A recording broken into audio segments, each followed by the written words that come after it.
Kabanata 3241.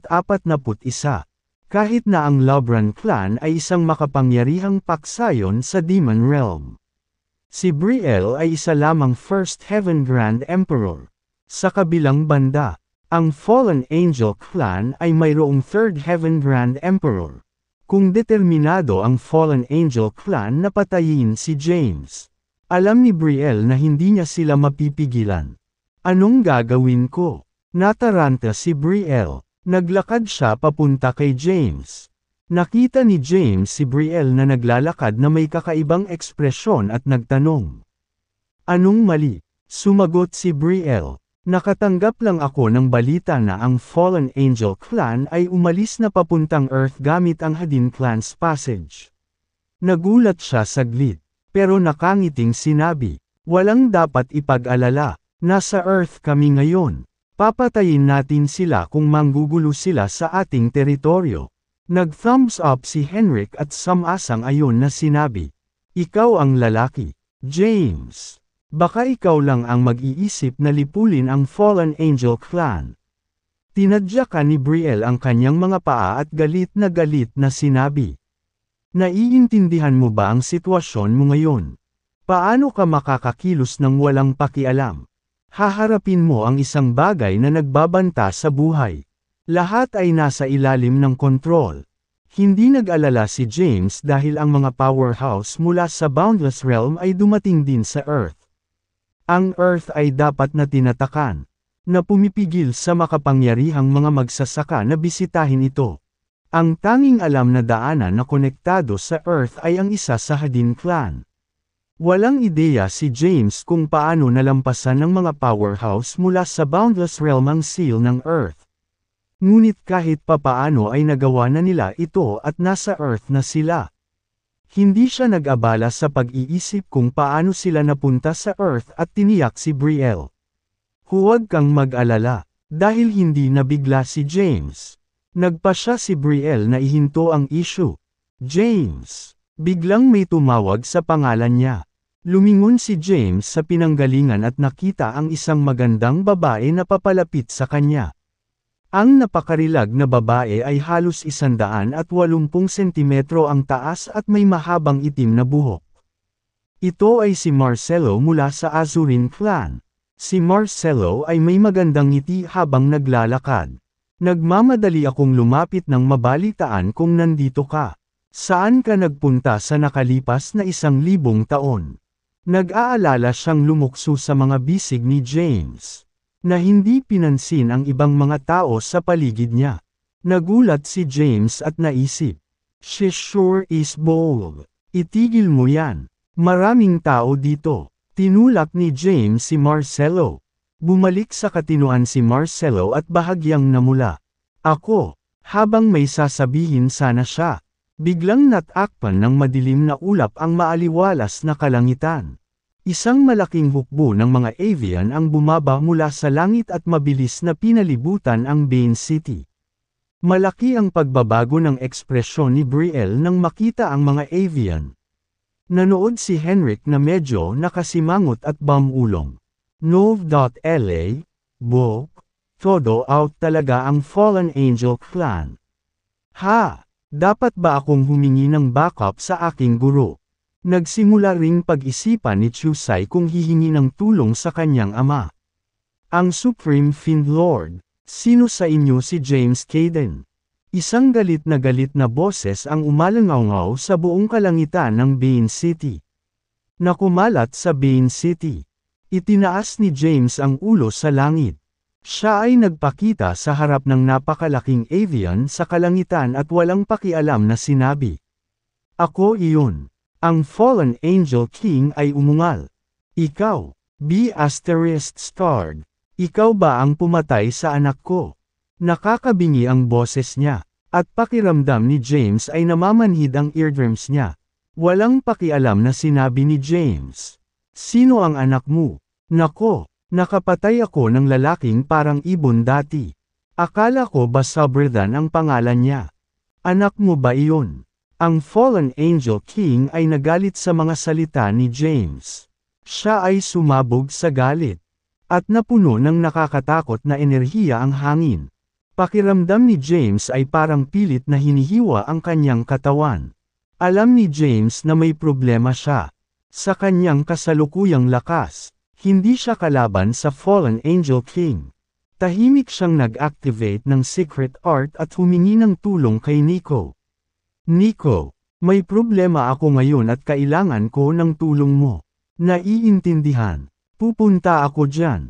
James, huwag ka agad magpakita sa sarili mo pagdating mo. Kumilos ka lang kapag nasa panganib ako. Sige. Agad na naramdaman ni Nico ang paligid ni James nang magkaroon siya ng contact. Kahit na lumaki ang Earth, ang enerhiya nito ay mas mababa pa rin sa mga mandirigma ng Boundless Realm. Matapos mahanap ni Nico si James, agad siyang nagpakita sa Mount Bane. Gayunpaman, hindi siya nagpakilala at nagtago sa mga anino. Sa sandaling iyon, sumugod din si Brielle sa ere. Tumingin siya sa galit na Fallen Angel King at sinubukang pagaanan ang sitwasyon. May hindi pagkakaunawaan. Fallen Angel King, hindi intensyon ni James na patayin si Subredan. Malamig na tugon ng Fallen Angel King. Sinusubukan mo bang protektahan siya? Brielle, sinusubukan ba ng Lobran clan na gawing kaaway tayo? Hindi yon ang ibig kong sabihin. Hayaan mo akong magpaliwanag. Ang Fallen Angel King ay umungal. Umalis ka. Papatayin ko ang buong pamilya ni James dahil sa pagpatay sa anak ko. Si James ay nag-hover sa hangin at halos hindi nakayanan ang nakakatakot na puwersa ng isang Third Heaven Grand Emperor. Gayunpaman, wala siyang kahit katiting na pag-aalala. Tumingin siya sa Fallen Angel King at mahinahong sinabi, "Nasa Earth ka na ngayon. Ito ang teritoryo ng mga tao. Mabuti pang umalis ka kaagad. Kung hindi ako magpapakita sa iyo ng awa." Binigyan ni James ng ultimatum ang Fallen Angel Clan. Haha, tumawa ng panunuya ang Fallen Angel King. Gusto kong makita kung ano ang magagawa mo sa akin. Umalangaw-ngaw ang tawa niya sa buong lugar. Habang siya ay humihikbi, ang malalaking pakpak sa kanyang likod ay nagsimulang pumutok ng mabilis. At isang malakas na puwersa ang bumalot sa paligid. Ang lakas ay nagpagulong-gulong kay James. Biglang sumulpot sa harap ni James ang isang lalaking thug. Walang kahirap-hirap na pinitik ang kanyang kamay. Itinulak niya ang Fallen Angel King na ang mga pakpak ay hindi makalaban sa kapangyarihan ni Nico. Napaawang ang labi ni James at nag-utos. Pawiin mo sila. Huwag hayaang mabuhay ang sinuman sa kanila. Sa Earth, lahat ng iba pang nilalang ay mga tagalabas. Si James ay hindi nagpakita ng anumang awa sa mga tagalabas na ito. Sigurado, hinaplos ni Nico ang kanyang mga kamay at sinabing, "Wala pa akong pagkakataong i-stretch ang mga kalamnan ko." Pagkatapos magsalita, agad na pinakawala ni Nico ang aura ng isang Fifth Heaven Grand Emperor. Ang kanyang aura ay hindi masabing mapang-api. Ang Fallen Angel King ay nabigla. Ay ito. Nag-iba ang ekspresyon niya. At mabilis siyang napaatras. Gayunpaman, kumilos na si Nico. Itinulak niya ang kanyang palad pasulong. At malakas na puwersa ang dumaan patungo sa hukbo ng Fallen Angel Clan. Halos lahat ay namatay kaagad. Maliban sa Fallen Angel King. Mabilis na tumakas ang Fallen Angel King para sa kanyang buhay. Ngunit hinabol siya ni Nico. Lahat ng makapangyarihang magsasaka mula sa iba't ibang sekta ay natulala sa eksena. Ipinaubayan ni James ang laban kay Nico at dahan-daang bumaba mula sa langit. Oval, book landing sa tirahan ng mga Lobran. Nagtataka, nagtanong si Henrik, "Sino iyon?" "James. Siya ay may kakilakilabot na enerhiya at mas malakas pa kaysa sa aking guro." Bahagyang ngumiti si James at sinabing, "He's a good friend of mine." Ang Fallen Angel King ay tumakas sa Demon Realm sa pamamagitan ng Hadin Passage. Bumigay si Nico sa paghabol at nagmamadaling bumalik kay James. Humarap siya kay James at sinabing, "Umalis siya, James." Casual na sagot ni James, "Ayos lang, hayaan mo na siya." Ang mga powerhouses na naruroon ay maingat na nakatitig kay Nico. Ang mukhang masungit na lalaki na madaling pinunasan ang hukbo ng Fallen Angel Clan sa isang galaw. Siya ay sobrang nakakatakot na kahit na ang Fallen Angel King ay agad na tumakas para sa kanyang buhay. Si Nico ay napakalakas, at lahat ay natatakot sa kanya. Lumapit si Brielle kay James. Tumingin sa kanya, at sinabing, "Hindi ka takatak ang walang takot ka. Mayroon kang walang katulad na powerhouse na kasama mo." Casual na sagot ni James. Isa lang siyang Fifth Heaven Grand Emperor. Ito ay walang kahanga-hanga. Mayroon din akong Eighth Heaven Grand Emperor na kasama ko. Hihingal. Nagulat ang mga taong nakarinig sa kanya. Kung yun lang ang kailangan mo. Bawiin ko muna, James. Ang Earth ay medyo kawili-wili. At ako ay nagkakaroon ng sabog sa ngayon. Makipag-ugnayan sa akin kung kailangan mo ako para sa anumang bagay.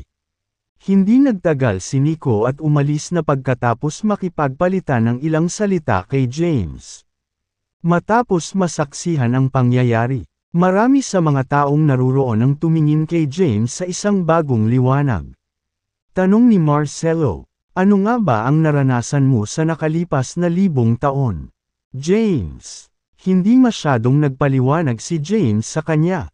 Pagkatapos nito, nanatili siya sa tirahan ng mga Lobran ng isang araw. Pagkatapos, naabutan niya ang ilang mga kaibigan. Sa panahong ito, naging abala si Thea, nakipagkita siya kay Quincy at ipinaliwanag ang lahat. Pagkatapos, ginamit niya ang daanan sa Earth para magtungo sa Demon Realm. Paglabas ni Thea sa daanan ng Hadin Clan ay agad siyang hinarap ng mga tanod. Matapos maramdaman ng mga gwardya ang lakas ni Thea, hindi sila nang ahas na makialam sa kanyang mga gawain at mabilis na pinakawalan siya. Si Thea ay tiyak na tumungo sa Azurin Clan. Siya ay isang Second Heaven Grand Emperor at iginagalang kahit saan man siya pumunta. Mainit na tinanggap ng Azurin Clan si Thea. Dumating si Thea sa Azurin Clan para maghanap ng isang partikular na tao, si Maxine. Ito ang Seclusion Sanctuary ni Maxine. Ms. Thea. Personal na pinangunahan ng isang elder ng Azurin Clan si Thea kung saan nagtago si Maxine. Tumingin si Thea sa unahan. Tumango. At sumagot, "Salamat. Aalis na ako pagkatapos ko siyang makausap." Sinabi ng elder ng Azurin Clan. "Sige." Napatingin si Thea sa kagubatan ng kawayan sa harapan niya. Dumaan siya dito at nakakita ng bahay na gawa sa kawayan matapos niyang tahakin ang kagubatan ng kawayan. Ang bahay ay napapaligiran ng isang accumulation formation na nilalayong mang-alap ng enerhiya. Valley book dahil dito. Ang primordial energy sa paligid ng bahay ay hindi lamang sagana kundi puro rin. Naglalakad papunta sa maliit na kubo. Pinaandar ni Thea ang kanyang divine sense. Nararamdaman niya ang pagtatanim ni Maxine sa loob ng bamboo house. Matapos makumpirma na si Maxine nga ang nasa loob, tinulak ni Thea ang pinto at naglakad papasok ng bahay. Agad na napansin ni Maxine ang isang nanghihimasok at sumigaw. "Sino nandoon?" Tumigil siya sa paglilinang at agad na tumalsik ng maingat. Nakasuot ng itim na damit si Maxine. At ang nakakatakot na demonic energy ay lumalabas sa kanyang katawan. "Ikaw pala, Thea, ano ang nagdala sa iyo dito?" Nagulat si Maxine nang makita si Thea. Kaagad niyang binawi ang kanyang enerhiya. At ang demonic energy sa kanyang paligid ay unti-unting kumalat. Umupo si Thea sa bahay. Itinuro ang isang upuan sa tabi niya. At sinabing, "Upo ba tayo at mag-uusap?" Umupo si Maxine sa tabi niya. Ang huling pagkikita natin ay mga 1,000 taon na ang nakalilipas. "Tama ba?" Bulong ni Thea. 1,000 taon. Ha! Para kay Maxine, 1,000 taon na lang ang nakalipas. Gayunpaman, 100,000 taon na ang nakalipas mula noong huli silang nagkita. Tanong ni Maxine sa kanya, ano ang nagdadala sa iyo sa Azurin Clan at bakit ka nasa Demon Realm? Paano napunta dito ang isang tulad mo? Napangiti si Thea sa mga tanong niya. Isa siyang Second Heaven Grand Emperor at maaaring pumunta saan man niya gusto sa universo. Sa pag-iwas sa tanong, sinabi ni Thea, naparito ako para sabihin sa iyo ang isang bagay na mahalaga. Hindi inaasahan ni Maxine na pupunta si Thea hanggang sa Azurin Clan para makita siya. Huminto ka, at sabihin sa akin kung para saan mo ako pinuntahan. Tungkol kay James. James. Naalala ni Maxine ang nakaraan. Siya ay nakatuon sa paglilinang sa Demon Realm sa nakalipas na 1,000 taon. At ang pangalan ni James ay halos naging hindi pamilyar sa kanya. Nang marinig ang pangalan nito, naalala niya kaagad ang mga bagay na ginawa niya sa nakaraan. Anong nangyari kay James? Tanong ni Maxine. Inilarawan ni Thea ang kanilang paglalakbay sa Boundless Realm upang mahanap ang Ancestral God Rank Elixir. Nagulat si Maxine sa narinig. Nagulat siya nang malaman na si Thea ay gumugol ng daan-daang libong taon sa Boundless Realm habang 1,000 taon na lang ang lumipas para sa kanya. Gayunpaman, ang pinakamahalagang bahagi ng kanyang kwento ay ang Ancestral God Rank Elixir, na napakahalaga para sa kaligtasan ng mga tao sa Earth. Kaya ang huling bahagi ng Ancestral God Rank Elixir ay nawawala. Tanong ni Maxine. Sagot ni Thea, actually, nahanap ko na. Ako ang huling bahagi ng Ancestral God Rank Elixir.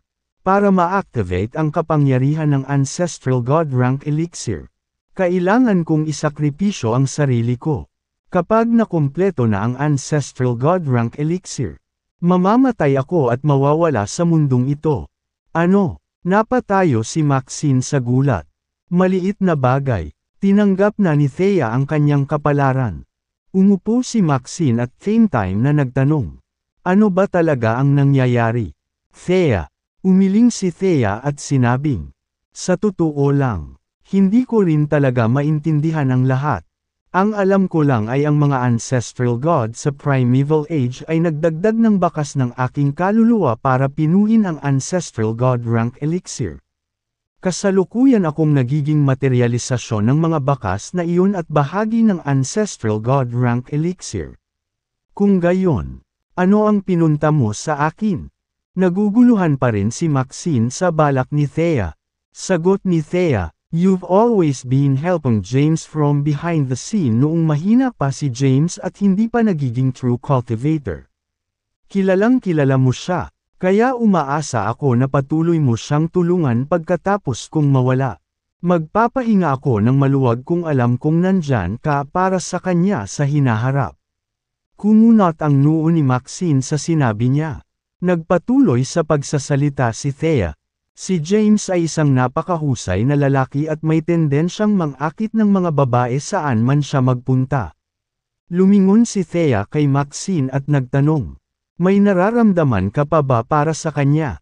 In love ka pa rin ba sa kanya? Matapos mag-alinlangan sandali, dahan-daang tumango si Maxine.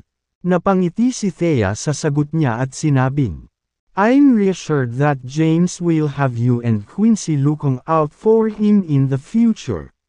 Before the fourth calamity strikes, sa akin pa rin si James. Pagkatapos niyan, malaya kang hanapin siya. Tumayo si Thea pagkatapos niyang magsalita at umalis. Umupo si Maxine sa pwesto na nag-iisip at natahimik ng matagal. Pagkatapos makipag-usap kay Maxine, umalis si Thea sa Demon Realm at bumalik sa Earth. Nanatili si James sa Mount Bane sa mga sumunod na araw. Pagkatapos, bumalik siya sa Rimstead. Pagkabalik sa Rimstead, nakipagkita agad siya kay Thea. Si Thea ay kumilos gaya ng dati. At si James ay walang napansing kakaiba. Sa likod bahay ng Rimstead Palace, iminungkahi ni Thea kay James. Darling, Let's go live in isolation while it's still peaceful. Let's spend some alone time together kung saan tayo huling nag-secluded.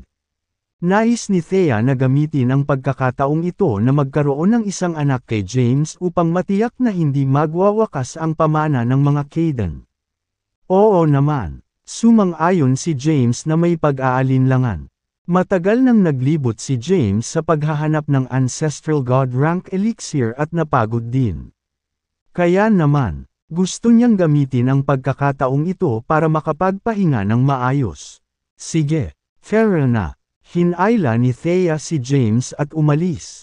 Umalis ang dalawa nang hindi nagpapalam kahit kanino. Dumating sina James at Thea sa isang bulubundukin kung saan sa loob ng Sol. May isang walang nakatirang nayon sa bundok sa paanan ng bundok, ilang mga gusali ang nawasak at nabaon na sa lupa. Magkahawak kamay ang magkasintahan nang makarating sila sa lugar. Pagdating pa lang nila sa village, naalala ni Thea kung paano silang dalawa nagtago palayo sa mundo noon. Noong panahong iyon, buntis siya kay Winnie. Napakaraming taon na ang lumipas sa isang kisap mata. Mahigpit na hinawakan ni Thea ang kamay ni James at sinabing, "Honey, wala na ang dati nating tahanan. Maaari ka bang kumuha ng kahoy mula sa kagubatan at magtayo ng bagong bahay?" Siyempre, agad na pumasok si James sa trabaho. Sa kanyang kasalukuyang lakas, ang pagtatayo ng bahay ay isang piraso ng cake. Ang isang courtyard house ay itinayo sa isang walang laman na kapirasong lupa sa wala pang kalahating araw. Umupo si Thea sa isang upuan sa loob ng courtyard at yamakap sa mga braso ni James. Then, she summoned Excelter and handed it over to James.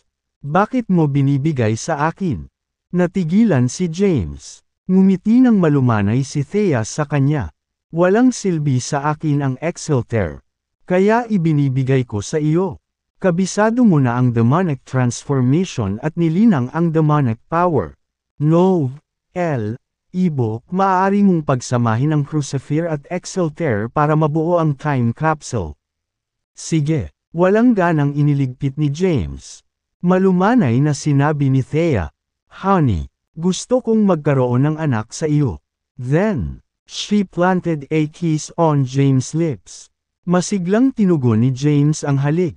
Sa panahong iyon, magkasamang nanirahan sina James at Thea sa liblib na nayon at same time na ginugol ang halos lahat ng kanilang oras sa paghahanap ng isang bata.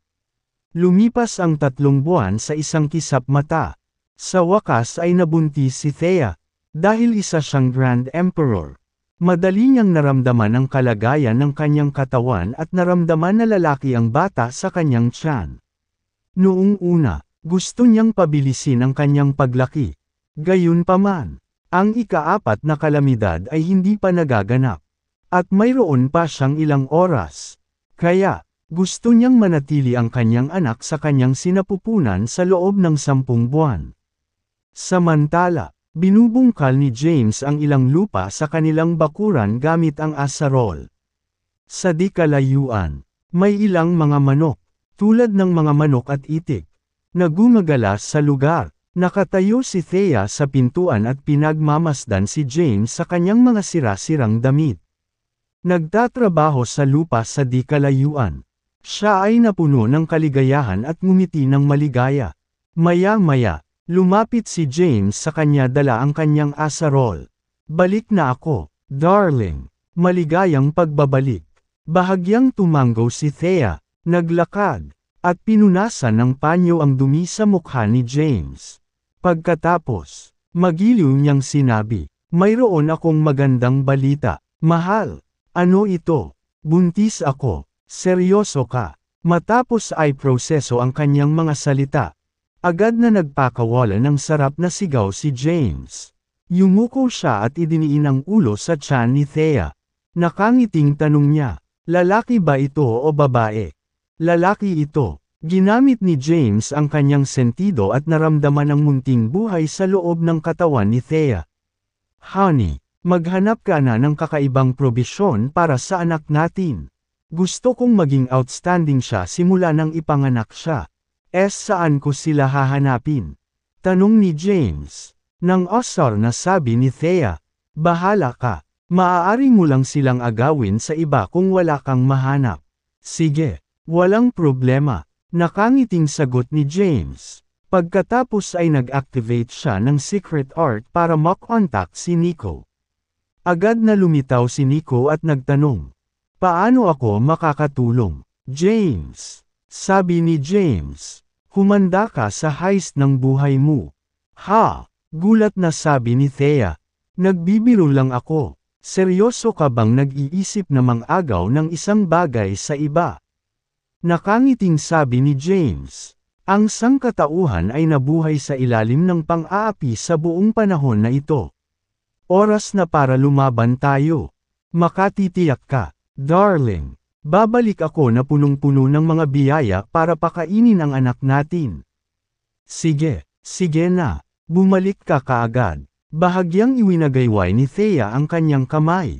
Hindi niya alam na ito na ang huling polem nila. Buntis si Thea at nangangailangan ng mga gamot para mapangalagaan ang bata. Nagbibiro lang si James tungkol sa pagnanakaw nito sa iba. Nagplano siyang maglakbay sa Elixir Pavilion sa Boundless Realm. Ang Elixir Pavilion ay isang makapangyarihang sekta sa Boundless Realm. Bagamat ang selyo sa paligid ng Boundless Realm ay nawala, hindi kalabisan na tawagin silang pinakadakilang sekta sa universo. Maraming Empyrean herbs, kabilang ang Emperor rank herbs, ang inimbak sa Elixir Pavilion.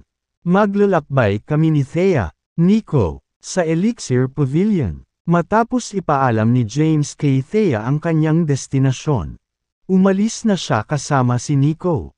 Madaling binuksan ni Nico ang spatial passage at dinala si James sa Boundless Realm. Nakangiting pinaalis ni Thea si James. Pagkaalis niya ay nagdilim ang ekspresyon niya. Swoosh! Isang malabong anino ang lumitaw at unti-unting nagsama sa silhouette ng isang lalaki. Ito ay ang Panginoon ng Human Realm. Si Xandros. Binati siya ni Thea. Sir Tegan. Sabi ni Xandros. Malapit na. Nararamdaman ko na ang Heavens Adjudicators ay malapit nang bumaba sa universo. Maaaring dumating sila sa loob ng 3 hanggang 5 araw. Posible rin na baka magpakita pa sila ngayon. Kalmadong tanong ni Thea, ano ang kailangan kong gawin? Ikanaway ni Xandros ang kanyang kamay. At isang piraso ng jade ang lumitaw sa kanyang harapan. Ipinaliwanag niya, ang piraso ng jade na ito ay may mga tala ng isang lihim na sining na naiwan ng mga ancestral gods mula sa primeval age. Pagkatapos mong gamitin ang secret art, mag-transform ka sa huling bahagi ng ancestral god rank elixir. Tinanggap ni Thea ang piraso ng jade at itinago ito. Tapos, hinaplouse niya ang tiyan niya. Nais niyang dalhin ang bata sa loob ng 10 buwan hanggang sa dumating ang tamang oras upang maipanganak ito. Ngunit ang kanyang mga hiling ay hindi magagawa ayon sa kasalukuyang mga pangyayari.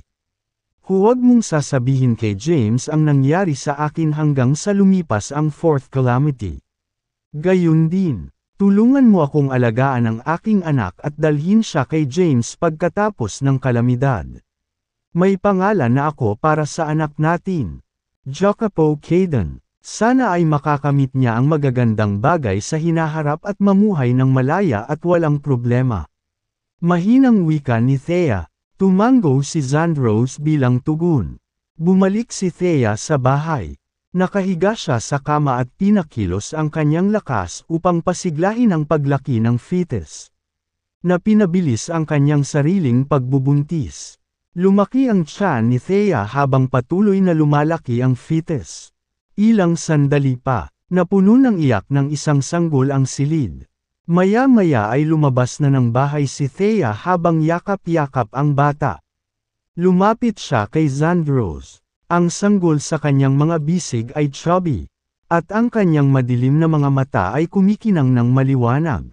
Nanlaki ang mga mata niya at diretsyong nakatingin kay Thea. Paumanhin, anak ko. Tinitigan ng masama ni Thea si Jacopo. Nag-aatubili siyang umiwas ng tingin dahil iyon na ang huling sandali na kasama niya ito. Hindi maiwasan ni Xandros na aliwin siya.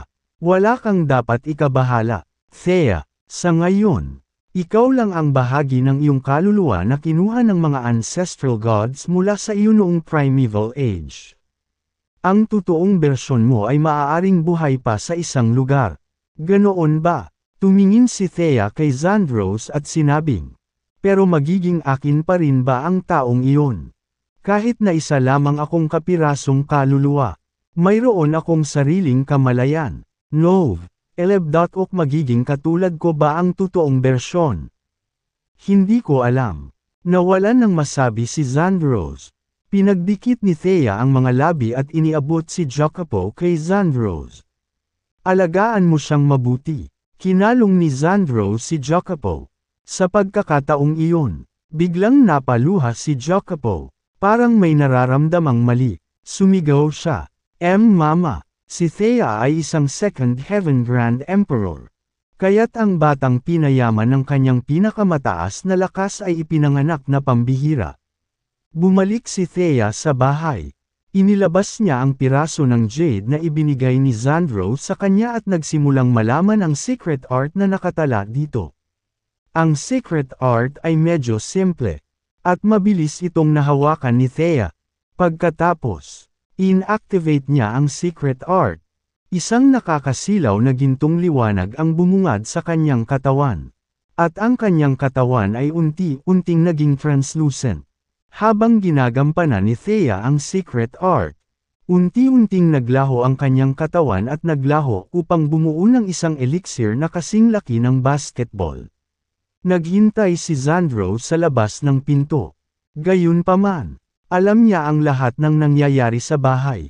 Alam niyang nag-transform na si Thea sa huling piraso ng ancestral god rank elixir. Pumasok si Xandros sa silid at tiningnan ang ancestral god rank elixir na lumulutang sa silid. Lumapit siya at tumayo sa harapan nito ng ilang minuto bago tuluyang inabot ito.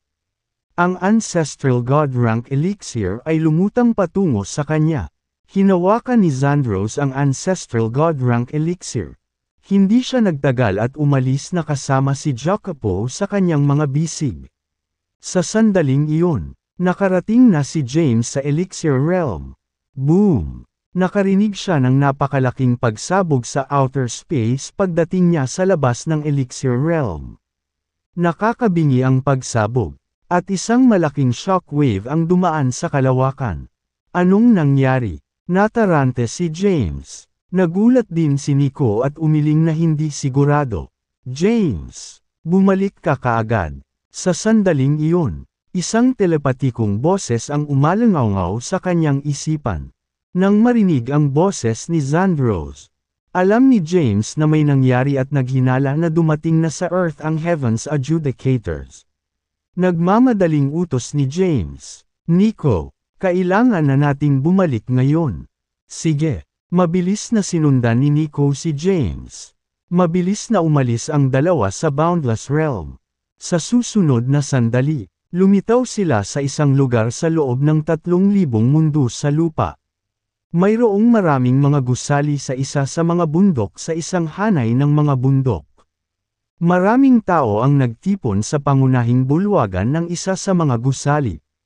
Ang taong namumuno sa pulong ay ang Panginoon ng Human Realm, si Xandros. Dumating si James sa main hall at nagtanong, "Anong nangyari, Sir Tegan?" Sagot ni Xandros, "Dumating na ang mga Heaven's Adjudicators. Ang pang-apat na kalamidad ay nangyayari ngayon." Ha! Kaya biglaan. Nagulat si James sa balita. Bagamat alam niyang malapit nang mangyari ang ika-4 na kalamidad, hindi niya inaasahan na ganito kabilas ang pagdating nito. Nahanap mo na ba ang huling ancestral god rank elixir? Tanong ni James. Bahagyang tumango si Xandros at casual na ikinaway ang kanyang kamay. Ang ancestral god rank elixir ay nagpakita sa kanya at lumutang patungo kay James. Kinuha ni James ang ancestral god rank elixir at nakaramdam ng bahagyang init. Mataimtim na sinabi ni Zandros. Noong Primeval Age, ang mga ancestral gods ay nag-iwan ng propesya na maraming heavens adjudicators ang lilito sa buong universo sa panahon ng Fourth Calamity. Ibok ang heavens adjudicators na ito ay nabuo sa pamamagitan ng mga shards ng Heavenly Path. Sa sandaling lumitaw ang mga ito, papatayin nila ang mga tao sa buong universo. Walang taong makakatakas sa paghatol ng mga tagahatol ng langit na ito. Ang tanging pag-asa para sa sangkatauhan ay ang Ancestral God Rank Elixir. Ngayong nakuha na natin ang lahat ng 5 bahagi.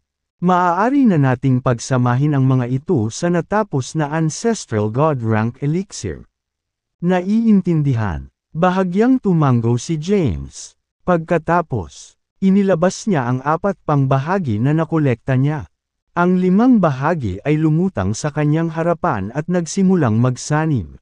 Sa ilalim ng layuning titig ng lahat. Unti-unti nilang nabuo ang kumpletong Ancestral God Rank Elixir. James, ikaw lang ang makakakonsumo ng Ancestral God Rank Elixir. Sabi ni Zandros. Ha? Bahagyang natigilan si James at nagtanong. Bakit ako? Walang oras para magtanong. Maiintindihan mo kung makakaligtas ka sa labanan. Mataimtim na sinabi ni James. Sinasabi mo bang mamamatay ako sa labanang ito? Tumango si Zandros at sinabing, may posibilidad. Hindi ka pa rin sapat na malakas para ganap na kontrolin ang kapangyarihan ng Ancestral God Rank Elixir. Kapag naubos na ang kapangyarihan ng Ancestral God Rank Elixir, maaaring mawala ang iyong katawan at kaluluwa. Napaisip si James sa sinabi ni Zandros. Pagkaraan ng mahabang panahon, sinabi niya, handa akong ipagsapalaran ang aking buhay upang iligtas ang sangkatauhan. Ngunit huwag sabihin kay Thea ang tungkol dito. Ipaalam lamang sa kanya pagkatapos na ang ika-4 na kalamidad. Isang matinding pagsabog ang yumanig sa universo. Ang mga shockwave mula sa pagsabog ay dumaan sa buong universo. At napansin ng makapangyarihang mga nilalang sa buong universo ang pagbabago-bago ng enerhiya. Sa Fiend Realm, ang Supreme Fiend Lord ay naglabas kaagad ng utos. Ang ika-4 na kalamidad ng sangkatauhan ay tumama. Ang Fiend Realm ay dapat na ngayong selyuhan. At walang sino man ang pinahihintulutang umalis hanggang sa matapos ang ika-4 na kalamidad. Sa Demon Realm, hiniling ng lahat ng major clans at pamilya ang kanilang mga miyembro na umalis sa Earth at umuwi. Ito ang kapahamakan ng sangkatauhan. Hindi na natin kailangang makisali. Hihintayin natin na matapos ang Fourth Calamity. Pagkatapos, aagawin natin ang Providence. Ang mga prodigy at powerhouse mula sa ibang mga mundo ay agad na umalis sa Earth. Pagkatapos ng malakas na pagsabog, isang malawak na itim na kawalan ang lumitaw sa kalawakan. Ang batas ng langit at mga tipak ng inscription ay lumitaw mula sa kawalan. Dahan-dahan silang nagtipon at bumuo ng ilang nilalang. Ang mga nilalang na ito ay kinuha ang anyo ng mga lalaking tao. Naglabas sila ng kahanga-hangang aura. Sa kabuuan, humigit kumulang 100 sa kanila ang nabuo. Ang mga taong tulad ng tao ay ang mga tagahatol ng langit. Nanilikha ng batas ng langit. Noong Primeval Age, ang ilang mga tao na ancestral gods ay natalo ng harmony nila ang Heavenly Path. Pagkatapos ng labanang iyon, ang puwersa sa likod ng Heavenly Path ay gumawa ng ilang pagbabago sa Heaven's Law. Ang 4 na kalamidad ng sangkatauhan ay resulta ng mga pagbabagong ito. Binuo ng batas ng langit ang mga tagahatol ng langit. Umiral sila para sa iisang layunin lipulin ang bawat huling tao sa buong universo. Matapos lumitaw ang Heavens Adjudicators, naghiwa-hiwalay sila sa iba't ibang bahagi ng universo upang maghanap ng makapangyarihang mga tao na papatayin. Ang mga Heavens Adjudicators na ito ay walang emosyon at nakaprogram para pumatay ng mga tao. Naisakatuparan nila ang kanilang layunin sa maayos na paraan. Ang kanilang mga paunang target ay makapangyarihang mga tao na umabot sa mataas na ranggo ng paglilinang. Aalisin nila ang natitirang mga tao pagkatapos maalis ang mas malakas. Isang tao na nakaligtas sa Primeval Age ay nakatago sa loob ng isang malakas na porma sayon sa Fiend Realm. Siya ay isang medyo kilalang cultivator mula sa Primeval Age at may malaking lakas. Nov, Elebok na abot na niya ang 9th Heaven bilang isang Grand Emperor. Isang Heavens Adjudicator ang dumating para sa kanya sa sandaling ang ika-4 na kalamidad ay sumapit sa universo. Agad silang sumabak sa isang matinding labanan. Kasabay nito, ang isa pang nakatagong human powerhouse ay nag-set up din ng isang malakas na porma sayon sa Demon Realm. Handang-handa siya sa kalamidad at naisip niyang makakaligtas siya sa sakuna. Gayunpaman, natuntun pa rin siya ng isa sa mga adjudicators ng langit. Sa buong universo, maraming iba pang kapangyarihan ng tao ang natuntun ng mga tagahatol ng langit. Tumingin si James sa Ancestral God Rank Elixir sa harap niya. Kasing laki ito ng basketball at isang marangyang kulay ginto. May ilang mahiwagang inscription ang makikita sa ibabaw ng Ancestral God Rank Elixir. Tinitigan niya ang Ancestral God Rank Elixir at nahulog sa ulirat. Biglang may lumitaw na figure sa loob ng Ancestral God Rank Elixir. Ito ay walang iba kundi si Thea. Nagulat si James nang makita ang asawa. Thea, sa kasamaang palad, nawala agad ang mukha ni Thea. James, sa pinakamataas na upuan ng pangunahing bulwagan. Sinabi ni Xandros, ayon sa impormasyong ipinasa mula sa Primeval Age. Hahanapin ng Heavens Adjudicators ang bawat makapangyarihang tao na nakakalat sa buong universo at papatayin sila ng paisa-isa. Ngayong lumitaw na sila, dapat mong ubusin. Bago pa siya matapos magsalita ay unti-unting binalot ng dilim ang labas ng hall. Mabilis na nagsilabasan ang lahat. Ang mga itim na ulap ay bumungad sa malayong kalangitan at mabilis na lumipat patungo sa kanila. Ang mga ulap ay lumitaw sa itaas ng hanay ng bundok sa susunod na sandali. At ilang Heavens Adjudicators ang lumitaw. Ang Heavens Adjudicators ay sobrang kahanga-hanga at nasa quasi-ancestral god rank. Sina Xandros, Sylvester, Helvius, Nico, at ang iba pang powerhouse na naruroon ay tumingin ng masama sa Heavens Adjudicators. Atake, sigaw ni Xandros at agad na pinatawag ang kanyang sandata. Pagkatapos, kinasuhan niya ang Heavens Adjudicators. Siya ay nagpakita sa harap ng isang Heavens Adjudicator sa susunod na sandali.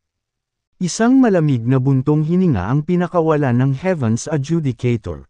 Pagkatapos, itinaas niya ang kanyang kamay, at isang malakas na puwersa ang lumabas mula sa kanyang palad, na nagpatamba kay Xandros. Si Xandros ay isang makapangyarihang cultivator na nakaligtas mula noong Primeval Age.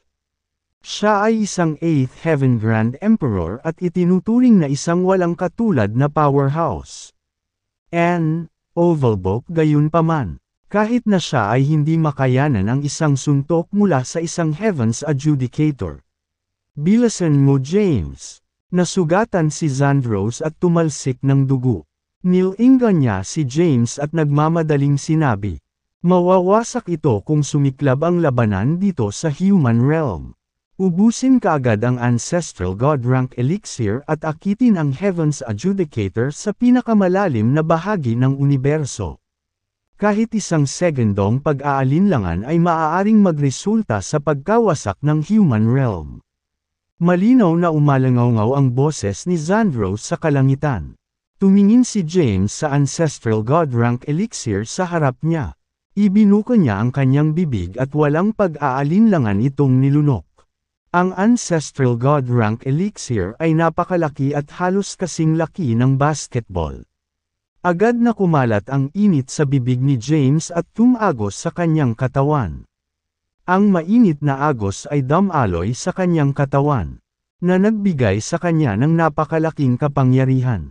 Pakiramdam ni James ay mabilis na lumakas ang kanyang pisikal na katawan. Ang kanyang pisikal na lakas ay agad na umabot sa pinakamalaking potensyal nito. At ang kanyang kapangyarihan ay tumaas ng paputok. Ang Sword Path Ausia sa kanyang katawan ay naging mas malakas din at naging Path Seal. Ang kanyang Curse Ausia, Elemental Ausias, Yin, at Yang Ausias ay dumaan sa parehong mga pagbabago. Ang paglilinang ni James ay tumaas sa mas mataas na ranggo. Sa isang iglap, 9 na Path Seals ang lumitaw sa katawan ni James, na nagpapataas sa kanya sa Grand Emperor rank. Gayunpaman, simula pa lamang ang mahimalang epekto ng elixir, at ang kanyang cultivation rank ay patuloy na bumuti, nang maramdaman ang lumalakas na kapangyarihan sa kanyang katawan. Nanlaki ang mga mata ni James sa pagtataka. Ang mga epekto ng Ancestral God Rank Elixir na nilikha ng hindi mabilang na mga Ancestral God na may maingat na pagsisikap sa Primeval Age ay kasing ganda ng kanyang inaasahan. Samantala, nagsimulang isagawa ng Heaven's Adjudicators ang kanilang mga gawain. Maraming makapangyarihang tao ang natipon sa mundong ito. Gayunpaman, walang kahirap-hirap silang dinaig ng mga tagahatol ng langit. Pagkatapos ng maikling labanan, nagtamo ng mga pinsala sina Xandros, Sylvester, Helvius, at Nico. Sa kabilang banda, agad na pinatay ang mas mahihinang Grand Emperors. Bilisan mo James, hindi na natin sila mapipigilan ng mas matagal. Si Xandros ay nasugatan sa buong katawan, at ang kanyang katawan ay puno ng dugo. Matapos ubusin ni James ang Ancestral God Rank Elixir, ang kanyang cultivation rank ay tumaas ng husto. Sa sandaling iyon, nalampasan na niya ang 9th Heaven ng Grand Emperor rank at nakapasok sa Quasi-Ancestral God rank. Nalampasan na niya ang pinakamataas na cultivation rank na pinahihintulutan ng Heavenly Path para sa mga tao. Nang maabot ni James ang Quasi-Ancestral God rank, marami sa mga Heaven's Adjudicators ang nakatutok sa kanya. Ang Heaven's Adjudicators of the Fourth Calamity ay na-program upang patayin muna ang mas malalakas na tao. Kaya, pinuntirya nila ang sinumang mas malakas at sunod-sunod na lilipat sa mga mahihina. Huminto sa paghabol ang mga Heaven's Adjudicators sa iba at binago ang target kay James. Alam ni James na maaaring gumuho ang human realm kung magpapatuloy ang kanilang laban sa lugar na ito. Gamit ang kanyang isip, mabilis niyang tinawag ang isang spatial passage at isang walang laman sa espasyo sa harap niya. Tumalon siya sa kawalan at nawala sa lugar. Matapos mawala si James ay agad siyang hinabol ng mga Heaven's Adjudicators na naruroon. Sa sandaling iyon, naramdaman din ng mga tagapaghatol ng langit mula sa buong sansinukob ang pagsilang ng isang napakalakas na tagapagsaka ng tao. Lahat sila ay umatras sa kani-kanilang laban. Matapos mahanap si James, sinundan siya ng lahat. Si James ay lumitaw sa pinakamalalim na bahagi ng sansinukob, na walang nakatira. Ang lugar ay madilim at nakamamatay na tahimik, na nagbibigay dito ng nakakatakot na kapaligiran. Lumutang si James sa cosmos at lumingon sa Heaven's Adjudicators na humahabol sa kanya na may time na ekspresyon. Sunod-sunod na lumitaw ang mga tagahatol ng langit. Sa kalaunan, humigit kumulang 100 sa kanila ang nagpakita sa kanya. Matapos marating ni James ang pinakamalalim na bahagi ng sansinukob, pinalibutan siya ng higit sa 100 Heaven's Adjudicators. Naging mataimtim ang kanyang ekspresyon nang makita ang napakarami sa kanila. Mayroon lamang isang pagkakaiba sa ranggo sa pagitan ng isang quasi-god rank at isang ancestral god. At ang agwat ng lakas sa pagitan ng dalawa ay hindi malaki. No, Vele, Book gayunpaman. Kinailangan ni James na labanan silang lahat ng mag-isa. Bukod dito, ang mga pagpapahusay ng lakas ng Ancestral God Rank Elixir ay pansamantala lamang. Bagamat hindi siya sigurado kung gaano katagal ang epekto nito, alam ni James na hindi ito magtatagal. Kinailangan niyang patayin ang mahigit 100 nitong mga Heavens Adjudicators sa loob ng limitadong yugto ng panahon. Kung mabubuhay man ang isa sa mga tagapaghatol ng langit, magdudulot ito ng malaking banta sa sangkatauhan. At mananatili pa rin ang posibilidad ng pagkalipol ng tao. 1/3. Biglang may pumasok na tanong sa isip ni James. Dito na ba ako mamamatay? Si James ay hindi natatakot sa kamatayan. Handa siyang mamatay para sa kanyang bansa nang sumapi siya sa hukbo. Ngayon, handa na rin siyang isakripisyo ang sarili para sa kapakanan ng sangkatauhan. Gayunpaman, nalungkot siya na makipaghiwalay kay Thea. Bukod dito, hindi pa niya nakikilala ang kanyang hindi pa isinisilang na anak. Pinalibutan ng mga tagahatol ng langit si James at nagbabantay sa kanila. Piniling huwag kumilos ng padalos-dalos. Sa isang pag-iisip, ipinatawag ni James ang 4 na susi na iniingatan niya sa Celestial Abode. Ito ang mga susi sa pagtanggal ng selyo sa Earth. Ang bulong-bulungan ay ang sinumang mag-alis ng selyo ay makakamit ang sukdulang pakay. Bamulong si James. Mukhang hindi ko na magagamit ang mga ito pagkatapos ng lahat. Nag-aalala siya na ang 4 na susi ay mawawala pagkatapos ng kanyang kamatayan. Tumingin si James sa malayo at napansin niyang may dumating na mga makapangyarihang tao. Hindi sila nakialam at nakatingin lang sa malayo. Casual na ikinaway ni James ang kanyang kamay. At isang kawalan ang lumitaw sa espasyo. Ang 4 na susi ay lumutang sa kawalan at humarap kay Xandros, na nagmamasid mula sa malayo. Pagkatapos, sumigaw si James, "Wala na akong maiiwan sa aking hindi pa isinisilang na anak. Kaya pakiusap na ipasa ang mga susi na ito sa kanya." Gayun din, hinubad ni James ang singsing sa daliri niya. Ang singsing ay ang Celestial Abode na naiwan ni Emperor Jabari. Ang Celestial Abode ay kasama niya sa buong magandang bahagi ng kanyang buhay. Nakuha niya ang kanyang kasalukuyang mga nagawa at naiwasan ang maraming panganib sa tulong ng Celestial Abode. Lumutang din ang singsing sa kawalan. Ipasa ang Celestial Abode kay Thea, at sabihin sa kanya na para ito sa anak natin. Binawi ni James ang kanyang mga labi at umalangaw ang kanyang matatag na boses sa pinakamalalim na bahagi ng universo. Wala pa rin siyang ideya na isinakripisyo ni Thea ang kanyang sarili para mabuo ang huling bahagi ng Ancestral God Rank Elixir. Sumanib na siya sa Ancestral God Rank Elixir na kanyang nilunok. Sa pagkakataong iyon ay panay pa rin ang pag-akyat ng lakas ni James. Ibinaluktot niya ang kanyang mga kalamnan at naramdaman ang malakas na kapangyarihan na dumadaloy sa kanyang katawan.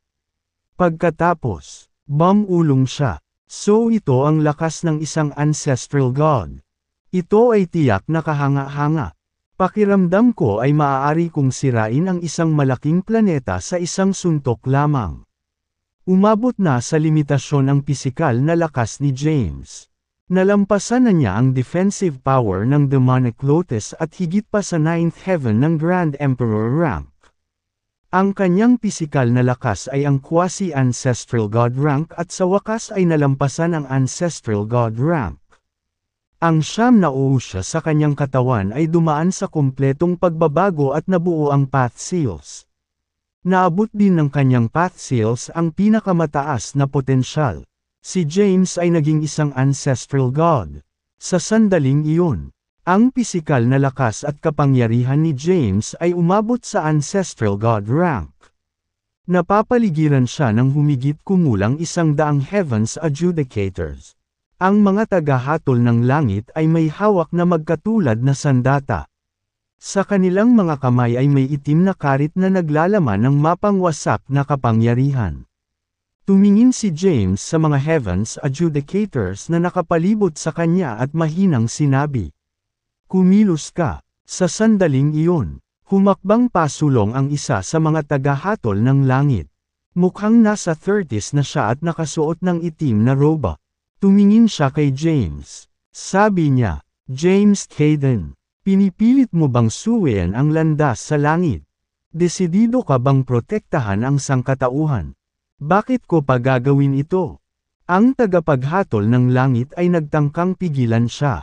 Ang pagtindig laban sa isang macrocosm ancestral god ay magtatapos lamang sa trahedya. Mayroon kang malaking potensyal at isa kang pambihirang kababalaghan na minsan lang lumitaw sa buong panahon. Kung papayag ka sa amin at susunod sa heavenly path, makukuha mo ang proteksyon ng isang macrocosm ancestral god. Kung sasali ka sa amin, ang iyong lakas ay magiging pangalawa lamang sa isang macrocosm ancestral god. Bagamat ang mga heavens adjudicators na ito ay nabuo sa pamamagitan ng mga shards ng heavenly path, hindi sila arbitrary exists. Nang mamatay ang heavens adjudicators of the primeval age, ang kanilang soul sigils ay tinipon ng heavenly path at pinagsama ang mga ito sa sarili nito. Ginawa ito ng heavenly path para buhayin silang muli sa panahon ng ika-4 na kalamidad ng sangkatauhan at i-deploy sila para lipulin ang sangkatauhan. Lahat sila ay pinanatili ang mga alaala mula sa kanilang mga nakaraang buhay. Lahat sila ay mabangis na tapat sa isang master lamang ang macrocosm ancestral god. Si Radimir Theophanes. Natural. Alam din nila na ang mga ancestral gods of the primeval age ay nagpino ng ancestral god rank elixir para kontrahin ang heavens adjudicators. Ang macrocosm ancestral god, Radimir, haha, ngumisi si James at sinabi, siya ay isang degenerate na pumatay sa kanyang amo at inagaw ang posisyon na kontrolin ang universo. Upang maalis ang mga dissidents, nilikha niya ang heavens adjudicators na hindi maaaring makilala ang pagitan ng tama o mali. Sagot ng isa sa mga tagahatol ng langit. Anong alam mo, brat? Hindi ka pa nasa ganoong posisyon. Kung magkakaroon ka ng pagkakataon, mauunawaan mo na kailangang magsakripisyo para sa higit na kabutihan. Ngumiti ng mahina si James bilang tugon. Tumanggi siyang makipag-away sa mga tagahatol ng langit. Pinatawag niya ng telepath ang Crep Myrtle Divine Sword. Hinawakan niya ang Crep Myrtle Divine Sword, na nagbuga ng nakakasilaw na purple glow. Pinaliwanagan ng Crep Myrtle Divine Sword ang paligid. Naramdaman ni James ang napakalaking kapangyarihan sa loob ng Crep Myrtle Divine Sword, na tumutugma sa kanyang kasalukuyang lakas. Ito ba ang tunay na kapangyarihan ng isang ancestral god weapon? Hawak ni James ang Crep Myrtle Divine Sword at naramdaman ang potensyal nito. Sa ginawa niya, mas naging panatag siya sa kanyang tagumpay. Sige lang. Itinutok ni James ang kanyang espada sa kanyang mga kalaban. At ang sword energy ay sumabog mula sa talam, na nagdulot ng mga ripples sa kanyang paligid. Ang kanyang sword energy ay nagdulot ng mga bitak sa loob ng espasyo sa kanilang paligid. Dahil handa ka ng mamatay, tutulungan ka na lang namin na matupad ang iyong hiling. James, pumunta sa posisyon. Mga lalaki, habang ang isa sa mga heavens adjudicators tumahol ng isang utos. Ang iba ay mabilis na nagsimulang ayusin ang kanilang mga sarili. Tumingin si James sa paligid niya at napansin niya ang kakaibang posisyon ng Heavens Adjudicators Legion. Patuloy silang lumilipat sa iba't ibang direksyon. Sa kabila ng pag-abot sa Ancestral God rank, hindi pa rin niya matukoy ang eksaktong lokasyon ng bawat Heavens Adjudicators. Napagtanto niya na ito ay dahil sa kanilang mga advanced na spatial techniques. Bagamat ang kanyang Ausias ay naging path seal at naabot ang kanilang pinakamataas na potensyal, magagawa lang niya ito sa pamamagitan ng pag-asa sa Ancestral God rank elixir. Hindi pa rin niya maintindihan ang path energy. Huff! Huminga ng malalim si James. Hinawakan niya ng mahigpit ang kanyang espada at buong lakas na handang lumaban. Kahit na ang labanan na ito ay magreresulta sa kanyang pagtulak sa kanyang ganap na mga limitasyon o kahit na mamatay, determinado pa rin siyang patayin sila. Napaungol si James. Niyanig ng boses niya ang tahimik na kalawakan. Naglalaman ito ng malaking enerhiya at naging sanhi ng malalakas na sound wave na kumalat sa buong universo. Nov, 11. Ilang hindi nakatirang planeta sa di kalayuan ang nawasak ng hampasin ng sound wave. Habang sumasabog ang mga planetang ito, ang mga meteorite ay inihagis sa paligid. Mataimtim na nakamasid si Melinda mula sa malayo. Magtatagumpay ka ba, James? Kung ang nakaraan ay tama, at ang aking mga karanasan ay hindi lamang kathang-isip, tiyak na ikaw ay mananalo. Aalisin mo ang mga tagahatol ng langit na ito at bibigyan mo ng pagkakataon ang sangkatauhan na umunlad. Bulong ni Melinda sa sarili. Siya ay muling nagkatawang tao mula sa primeval age. Kilala niya si James noon pa man. Si James ay dating isang natatanging powerhouse noong primeval age. Ang Ancestral Sword Master, Ancestral Talisman Master, at maging ang 5 Great Races ay wala kung ikukumpara kay James. Sa pinakamalalim na bahagi ng universo, lumutang si James sa mabituing espasyo na napapaligiran ng mahigit 100 tagahatol ng langit. Ang mga Heavens Adjudicators na ito ay pinagkadalubhasaan ang isa sa 5 dakilang landas ang space path. Ang kanilang mga katawan ay patuloy na lumilipat sa kalawakan. At hindi matukoy ni James ang kanilang mga lokasyon sa kabila ng pagkakaroon ng lakas ng isang ancestral god. Kumunat ang noo ni James. Bigla siyang nakaramdam ng spatial fluctuation sa harapan niya. Agad namang nag-react si James at itinulak pasulong ang Crep Myrtle Divine Sword. Ang nakakatakot na kapangyarihan ay sumabog sa isang galaw lamang. Nahati ang espasyo sa kanyang harapan. At lumitaw ang isang Heavens Adjudicator. Ang Crep Myrtle Divine Sword ay tumama sa isang Scythe of Judgment. Boom! Isang malakas na puwersa ang sumabog mula sa mga sandata na nagbabanggaan. Dahil dito, lumitaw ang isang napakalaking black hole sa lugar. Napakalaki nito at halos kasing laki ng isang malaking planeta. Napatalon si James sa lakas. Bagamat mayroon siyang kapangyarihan ng isang ancestral god, hindi pa siya nagkaroon ng ganitong pambihirang lakas noon. Kaya naman, nahirapan siyang hawakan ito ng maayos. Napabuga si James. At ang enerhiya ng dugo sa kanyang katawan ay marahas na tumulo. Ang tagapaghatol ng langit na tumama sa kanya ay pinalayas din. Hindi tulad ni James, hindi siya nasaktan pagkatapos ng paghaharap. Siya ay isang quasi-ancestral god at hindi ganoon kadaling nasaktan. Anong lakas? Hindi na napigilan ni James ang puwersa at napaatras siya. Nabuo ang mga bitak sa ilalim ng kanyang mga paa. Matapos mahanap ang kanyang kinatatayuan, huminga ng malalim si James. Ang One Heavens Adjudicator ay isa ng mapaghamong kalaban. Ang pakikipaglaban sa 100 sa kanila ng sabay-sabay ay magiging arduous. Ito ang pinakamahirap na laban sa kanyang buong paglalakbay sa paglilinang. Gayunpaman, siya ay walang takot sa kabila ng mga pagsubok. Ang fighting spirit sa kanyang puso ay nag-aalab ng buong pagmamalaki. Sa sandaling iyon, ang espasyo sa paligid niya ay biglang napunit.